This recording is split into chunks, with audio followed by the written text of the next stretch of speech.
Incapable d'élire de manière nette et régulière son président, l'UMP dispose déjà dans ses rangs d'au moins 2 candidats déclarés à la présidentielle de 2017, François Fillon et Xavier Bertrand. Et ce n'est sans doute que le début. Pour remplacer Nicolas Sarkozy, qui n'a pas du tout abdiqué, la droite ne manque pas de quinquas, de cadras et même de trentenaires. Tous veulent être calife à la place du calife, car effectivement, tous ou presque se sentent au même niveau, selon l'expression de l'ancien Premier ministre. François Fillon fera tout pour être le candidat de la droite à la prochaine élection présidentielle. Lui qui aura 59 ans dans quelques jours se sent libre, assez déterminé pour relever ce défi.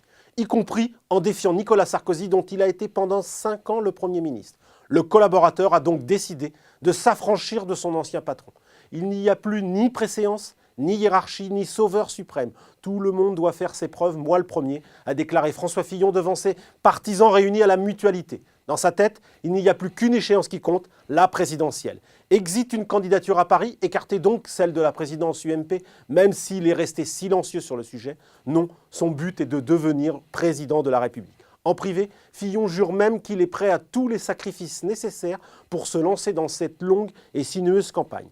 Cet amateur de course auto va devoir faire preuve de régularité, car tout relâchement ou baisse de régime lui seront fatales. Sur ce plan-là, sa campagne pour la présidence de l'UMP n'a pas du tout rassuré ses supporters.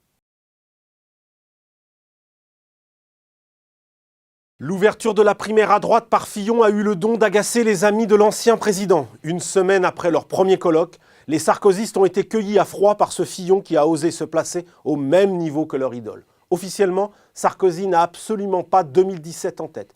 Il aime sa nouvelle vie faite de conférences bien payées, de voyages et de sport. Il paraît même qu'il encourage son ex-chef de gouvernement à se lancer dans la course. En fait, il n'en est rien. Nicolas Sarkozy surveille François Fillon. Il lui a mis des bâtons dans les roues pendant la campagne UMP. On peut compter sur les relais sarkozystes pour ralentir aujourd'hui l'envol de Fillon.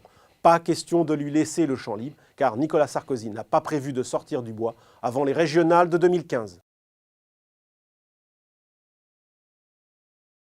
Avant l'inévitable finale Sarkozy-Fillon, d'autres qualifs se verraient bien dans la course. L'ancien ministre du Travail, Xavier Bertrand, a tiré le premier en rompant avec ses anciens patrons, Sarkozy et Fillon. Bruno Le Maire, lui, ne le dit pas encore tout haut, mais ses ambitions sont sans limite. Enfin, Jean-François Copé, malgré une image en miettes et sa promesse de ne rien faire pour gêner le retour de Nicolas Sarkozy, y pense jour et nuit. Il n'est pas le seul. Les trentenaires Laurent Wauquiez et Nathalie Kosciusko-Morizet ne laisseront pas leur part. L'affluence des candidats est donc l'un des revers du système des primaires. La droite l'expérimentera probablement en 2016, comme le PS en 2011.